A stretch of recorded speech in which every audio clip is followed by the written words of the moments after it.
Hello football lovers, kali ini kami akan membahas kabar dan berita penting sepak bola nasional pada tanggal 23 Oktober 2020. Sebelum kita bahas lebih jauh tentang apa saja kabar dan berita tersebut, jangan lupa juga untuk terus ikuti video terbaru dari channel kami Football Lovers.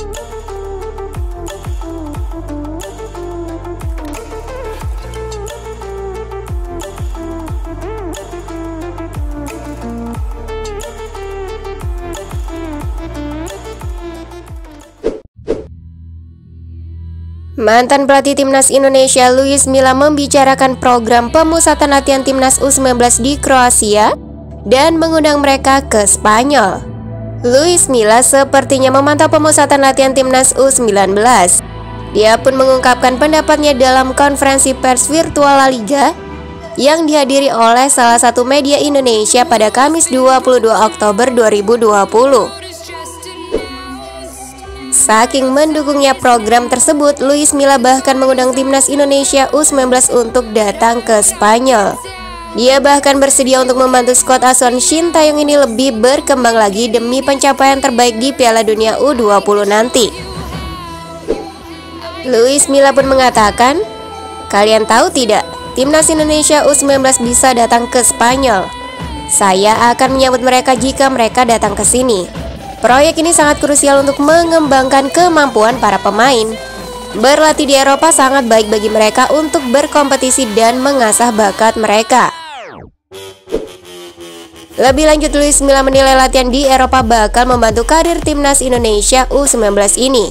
Menurutnya, kesempatan bermain di Eropa harus dimanfaatkan betul oleh para pemain untuk meningkatkan kualitas, terutama karena Garuda Muda bakal bertarung di Piala Dunia U20 2021. Luis Milla pun menegaskan, "Saya sangat menikmati dan bangga akan karir saya selama di Indonesia. Semoga Timnas Spanyol dan Indonesia tampil bagus di Piala Dunia U20 nanti." Mengetahui kabar mantan pelatih Timnas Indonesia mengundang Timnas U19 Indonesia untuk berlatih di Spanyol, Sekjen PSSI Yunus Nusi langsung menanggapi pernyataan Luis Milla tersebut. Sekjen PSSI menilai untuk sementara ini belum ada rencana Timnas Indonesia U19 asuhan Shin Tae-yong bertolak ke Spanyol. Hal ini menjadi kabar yang sangat baik jika Timnas U19 Indonesia langsung melakukan TC di Spanyol. Kenapa demikian? Dengan durasi lebih lama TC di Eropa, ini sebagai bentuk keseriusan PSSI dalam mengembangkan para pemainnya untuk memantapkan strategi, chemistry antar pemain, fisik, dan mental pemain sendiri. Jika itu terjadi, tidak menutup kemungkinan Timnas U19 Indonesia di Piala Dunia U20 nanti akan menampilkan permainan yang sangat berkelas dan bikin bangga masyarakat Indonesia bahkan dunia. Tapi, jika langkah tersebut tidak diambil oleh PSSI, hal ini akan menjadi pertanyaan besar untuk PSSI terkait keseriusannya sebagai tim tuan rumah Piala Dunia usia remaja ini.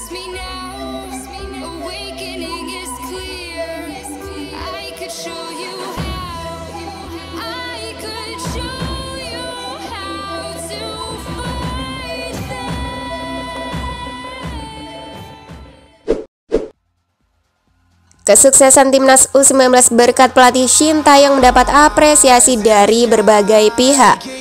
Media Vietnam pun ingin ajak pelatih asal Korea Selatan itu reuni dengan Park Hang-seo. Apakah Indonesia kian ditakuti? Berkat metode latihan yang tepat dengan hasil membanggakan, bukan hal aneh jika Timnas Indonesia U19 kian diperhitungkan bahkan oleh negara tetangga Vietnam. Melalui media lokal The Tao 247, tim saingan ini pun takjub saat Indonesia bisa ikut Piala Toulon di Prancis.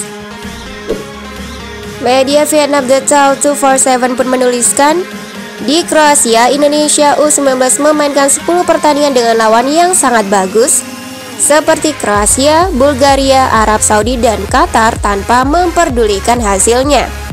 Ini adalah kesempatan Shin Tae-yong menguji bakat muda. PSSI telah memastikan Shin Tae-yong untuk memimpin timnas ke turnamen persahabatan internasional Piala Toulon di Prancis demi menyambut Piala Dunia U20 di Indonesia. Turnamen ini sendiri hanya diikuti 12 tim dari negara besar dunia. Mengingat Vietnam akan ikut serta via jalur undangan, mereka pun dipastikan bisa saling beradu dalam pentas yang sama. Secara kebetulan Park Hang-seo yang tukangi timnas Vietnam U22 pun diharapkan media lokal bertemu dengan sahabatnya kelak. The Tau 247 pun menegaskan, mungkin pelatih Park Hang-seo akan bertemu dengan rekan senegaranya Shin Tae-yong di kompetisi kali ini mengingat kualifikasi Piala Dunia 2022 mereka pasti bertemu. Muhammad Riawan sempat bandingkan dua pelatih itu, duel mereka nanti bisa jadi jawabannya. Park Hang-seo sendiri sempat jadi penghalang utama timnas Indonesia pada gelaran SEA Games 2019 lalu. Hanya selangkah lagi sahabat emas, Garuda Muda harus takluk 0-3 lawan Vietnam yang dipercaya unggul gara-gara cederai Evan Dimas. Reuni antara dua juru taktik asal negeri gingseng ini pun bisa buat situasi Piala Tollon di Prancis kian memanas. Perkembangan hebat timnas Indonesia U19 yang dilatih Shin Tae-yong bisa sekalian membalas Park Hang-seo selaku pelatih timnas Vietnam.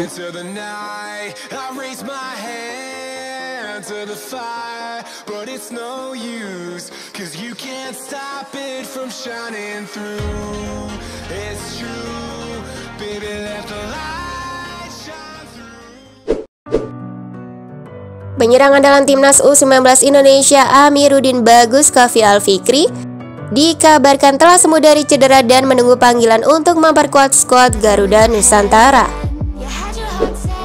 Lewin Klinik yang selama ini menangani cedera Bagus Kaffi saat menepi dari lapangan itu menyatakan bahwa pemain andalan timnas U19 Indonesia tersebut telah pulih dari cedera engkelnya dan siap bergabung dalam skuad asuhan Shin Tae-yong. Dengan pernyataan bisa kembali ke lapangan hijau, tentu saja itu menjadi harapan besar bagi masyarakat Indonesia dengan kembalinya striker paling menonjol dibandingkan striker yang dimiliki timnas U19 saat ini. Apalagi sebelumnya juga Bagus Kaffi diprediksi memiliki peluang besar untuk dipanggil timnas U19 Indonesia. Kabar kesembuhan striker handal tersebut sudah banyak beredar. Akan tetapi PSSI maupun Shin Tae-yong belum ada itikad untuk langsung memanggil Bagus Kaffi untuk masuk skuad timnas U19 Indonesia. Ini menjadi hal yang janggal dan tidak masuk akal tentunya. Jika Bagus Kaffi lebih cepat bergabung, itu akan menjadi keuntungan bagi pemain bahkan PSSI sendiri demi mempercepat chemistry dan pola permainan sesungguhnya timnas U19 Indonesia. Apalagi asisten pelatih timnas U19 Indonesia Nova Arianto mengatakan ada kemungkinan melakukan pemanggilan pemain lagi seusai pemusatan latihan di Kroasia. Tentunya sosok Bagus Kaffi menjadi salah satu pemain yang diharapkan ada di timnas U19 Indonesia karena saat ini posisi penyerang dalam tim dinilai kurang. Untuk itu, apabila ada panggilan kembali ke timnas U19, CEO Barito Putra Hasnur Yadi Sulaiman mengatakan memberi restu untuk Bagus Kaffi. Hanur juga tak lupa mengatakan bahwa Barito Putra bakal terus berkontribusi untuk timnas Indonesia apabila memang pemainnya diinginkan untuk memperkuat tim. Hasnur Yadi Sulaiman selaku CEO Barito Putra pun mengatakan, kami keluarga besar Barito Putra tentunya mendukung jika ada pemain yang mendapatkan panggilan timnas Indonesia.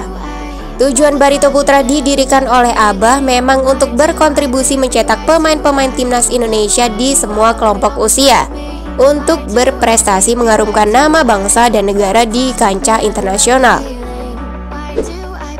Oke, sampai di sini dulu football lovers.